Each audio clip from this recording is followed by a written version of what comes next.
Ha! Yes! It's already a masterpiece! So this is the first devlog video for my GameDev project, Anti-Human. And I'm kinda lying when I say this is a devlog, because I won't actually talk about the game itself all that much in this video, because I barely even started on it. I'll mostly talk about the inspiration behind it, the story of the game, and my journey into game development so far, and then I'll actually talk about the game a bit near the end. So, Anti-Human is a fast-paced 2D top-down shooter game based on movement, where you're dodging attacks and projectiles while shooting stuff. It progresses like a linear, unbroken adventure where it bounces back and forth between action and horror, but it's mostly action. And there is some fantasy and some sci-fi, but not all that much. And all of this is at least what I planned the game to be like so far. The inspiration of the game is mostly from retro-style shooters. My first exposure to this type of shooter game was the game Blood. Before this, I was mostly used to modern-style cover-based shooters like Call of Duty, but this was a bit different. Every enemy was super aggressive, so hiding behind cover won't help too much. It was better if you were on the move when avoiding attacks. Then I got the games DUSK and ULTRAKILL, which had the same idea of constantly being on the move. But they did have one major improvement, in my opinion, over Blood, and that was how there were absolutely no hit scan enemies, which Blood had a lot of. And sometimes you should take cover from them, so just disregard everything I said about cover being useless earlier.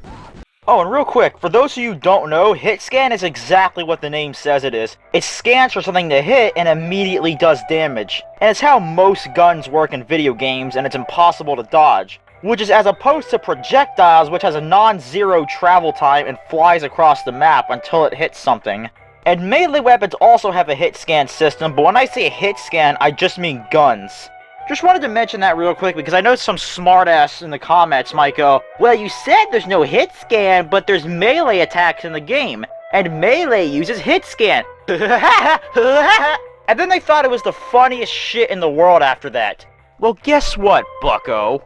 It isn't funny! And I bet you wouldn't think it was funny anymore after the secret police that have hired to silence negative comments appears on your front doorstep! You dog-ignorant smartasses! Fuck you all! Okay, yeah. Every attack is either projectile or melee, and every hit scan attack is telegraphed so you can still react to it. And I really like this because it lessens the use for cover even more. So you just need to run and jump around to dodge all these attacks coming your way.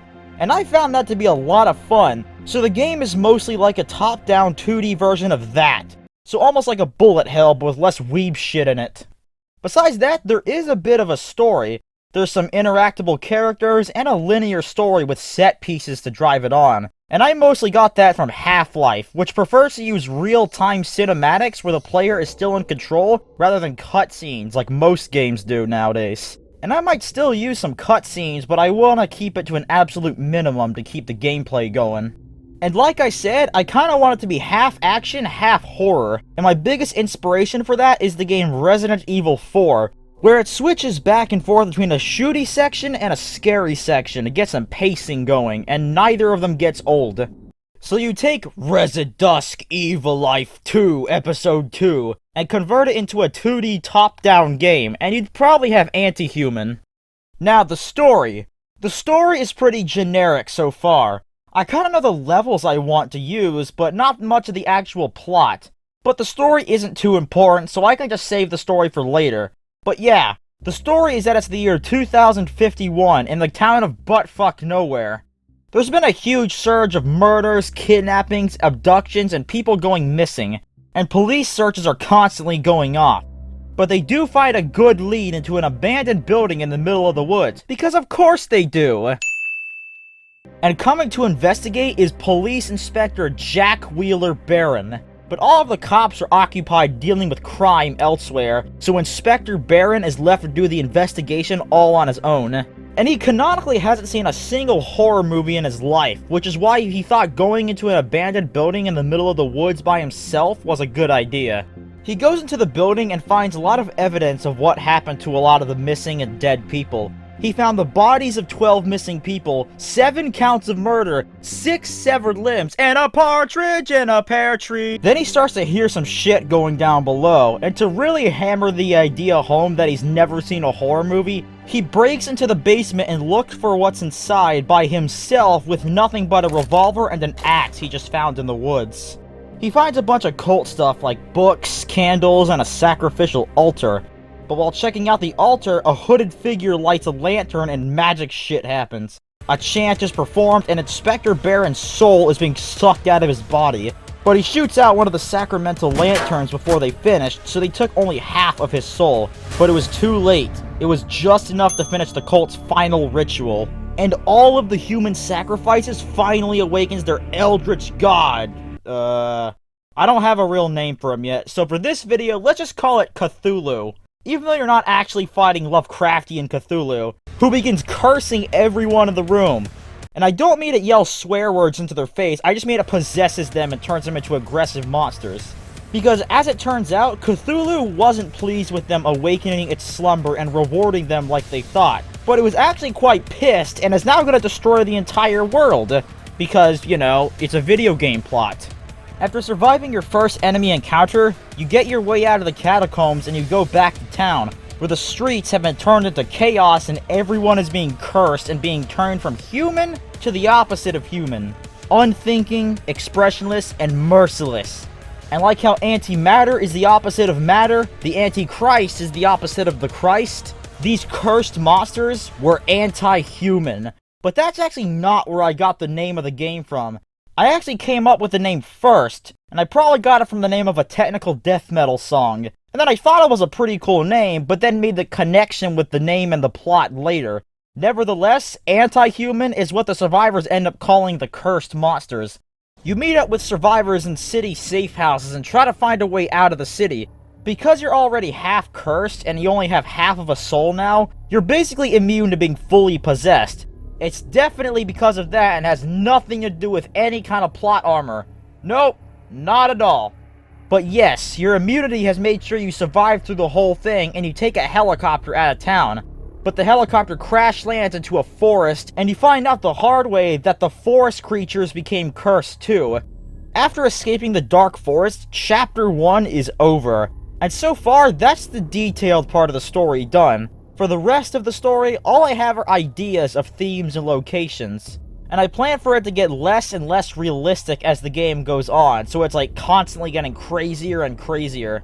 Again, the story isn't the main attraction, so I don't care if it isn't the greatest story ever told, but at the same time, a good story is much better than a generic story, so I'm not going to use that as an excuse to not care. And I'll definitely still work on it as development goes on and try to make it as good as I can make it. Now, this is not only the first devlog in the series, but the first devlog I ever made, so I thought it'd be fun to talk about my journey through game ideas and game development. Like most people who grew up with video games, I wanted to create my own video games for a long time. And I had a lot of dumb kid ideas, but I'd say my first real significant game idea is a first-person survival horror game, which I'll call The Living Darkness for now. But I won't talk about it too much, as it doesn't have much relation to Anti-Human. But of course, making a 3D game right off the bat isn't a good idea, so I wanted to have an idea for a 2D game. And I like the Legend of Zelda games a lot, so I thought, what if Zelda, but good? In comes Earth Has Fallen. It was like a 2D Legend of Zelda game where you go through an overworld and solve some dungeons that contains puzzles and some enemies to fight. But instead of mainly using swords like in the Zelda games, you use different items and guns that both had a world use and a combat use. For example, you can have a grenade launcher that can blow up destructible walls like in Zelda, but it also functions as a crowd control weapon, dealing area of effect explosive damage. Or you can have a grappling hook, which can grapple on the target and bring it over to you or bring you over to it, kind of like the hook shot and claw shot in the Zelda games. But it can also be used against enemies, so you can drag them closer to hit them with a melee attack, or vice versa with heavier enemies. Earth Has Fallen was, and still kinda is, my dream game. But making your dream game the first one you ever make is a death sentence. So I needed a less ambitious idea to work on. And so I got the Godot engine and started work on Thunder Thrower, which was this puzzle game concept where you open doors by shooting this bouncy ball lightning projectile to power switches and escape this labyrinth. And you'd have to find out how to power a bunch of switches in one go and maneuver around non-bounceable walls and deadly obstacles like spikes and pitfalls. And you could do some pretty cool shit in it that I implemented, like turning on gravity, changing it from a top-down game to a side-view platformer with a jump button. I always thought that for my games, gameplay was a much higher priority than graphics, so I created these simple placeholder graphics for the game while I focused more on the gameplay mechanics.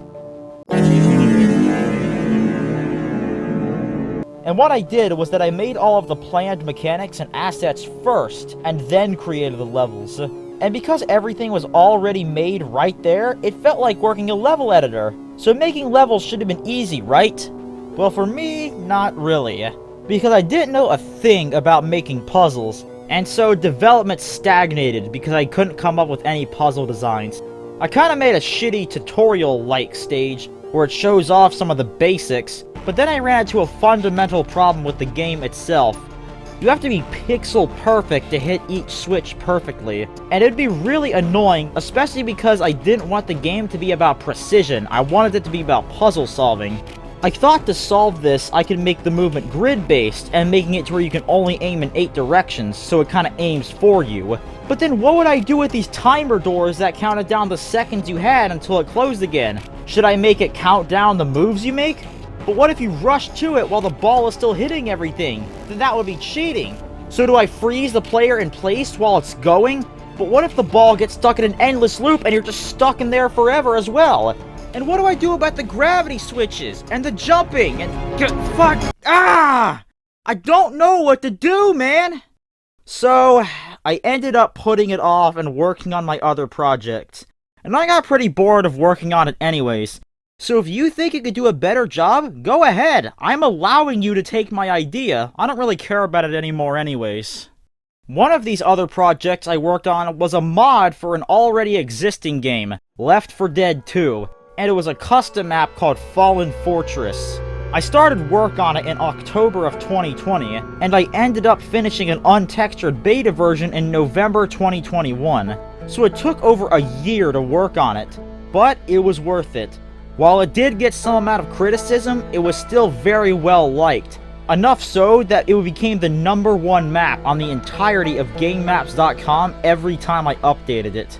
So I thought its popularity was enough to warrant me finishing the whole thing, giving it real actual textures and some gameplay tweaks, which took another half year, finally being released not long before this video was uploaded in May 2022, and the map's popularity boosted even more. It was the biggest project I ever worked on, my first public release for a medium that wasn't YouTube videos, my first ever Left 4 Dead 2 map, and if you count making a custom map for another game as GameDev, then it was my first ever GameDev release, and I consider it to be a tremendous success. If you have Left 4 Dead 2, then you can play the map if you want. I'll have links for it in the description.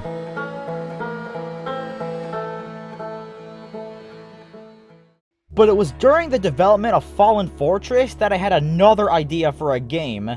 It was pretty much just Earth Has Fallen without all the Legend of Zelda stuff, so it was less ambitious. It had a much darker and more realistic tone, like Fallen Fortress and The Living Darkness, as opposed to Earth Has Fallen's more epic and grand tone. It had the space fantasy theme where you fight an alien god that tries to take over the universe. But I eventually dropped the whole space thing, and I had it set to Earth 30 years in the future, at least from when this video was uploaded. I finally had another project idea that wasn't way too ambitious. Well, actually it kind of is too ambitious. But after my first ever Left 4 Dead 2 map that I worked on for over a year got really successful, I was feeling lucky. And so, I called the project Anti-Human. Finally, we are here. I got back into grips with Godot with the help of some YouTube tutorials. After learning from the failures of Thunder Thrower and the success of Fallen Fortress, I was ready to start Anti-Human. and I was gonna develop it the same way I did with both projects, which was that I was gonna use some generic placeholder textures before I get real art or textures in, and work on the base mechanics of the game before implementing them in real levels. I even reused some stuff from Thunder Thrower, including some already existing mechanics that I modified to fit Anti-Human more, and to work out some inefficiencies. I kept the top-down shooter mechanics that were already prevalent in Thunder Thrower, but I did modify the movement a bit. It is a small detail, but in Double T, the movement was smoother. You accelerated to max speed and decelerated back down when you stopped. But for Anti-Human, I removed that. So right as you move, you go at top speed, and right as you let go, you stop on a dime. It's a lot less smooth, but it's more responsive, which I think matters a lot in this game, as movement is a super important factor. Next, I needed something to test out damage dealing, so I made the first enemy, which I modeled after the punching bag from Super Smash Bros., just because I thought that would be funny. And it just stands there and gets hit, so that's not too interesting. The interesting part, I think, is the ID system, where if you hover over an enemy directly with your mouse cursor, they become outlined in orange and you get a profile on them, showing you the enemy's name, health, and their own special icon image. So if you need to know how much health an enemy has, or you just want to get any kind of information on them, you can just hover over them and see it. Now, besides the shooting, there is a melee attack that is super powerful. More powerful than even some of the guns, but it's super risky as you're stuck in place while doing it. And instead of a single attack over and over again, it's a combo of 4 strikes, with the last one being the most powerful. You have to do the entire melee combo in succession of each other, and if you stop in the middle of it and wait a second, the combo resets and you do the first strike all over again. And I don't have any real attack animations, so I just made it to where the axe gets more red on each successive attack. The last thing I worked on so far is the dialogue system. It works like every speech system in a game you've ever seen. So I made the first friendly in the game, which is Friendly Punching Bag. And I said I didn't care about graphics, but I made some pixel art for the punching bag, which I guess looks pretty alright, especially for someone who has only made real pixel art once before. And so far, that's all I got. Again, not really much of a devlog, and more of an introduction to the game and the devlog series. The next videos in the series will probably be more about the actual game itself, and will probably be much shorter.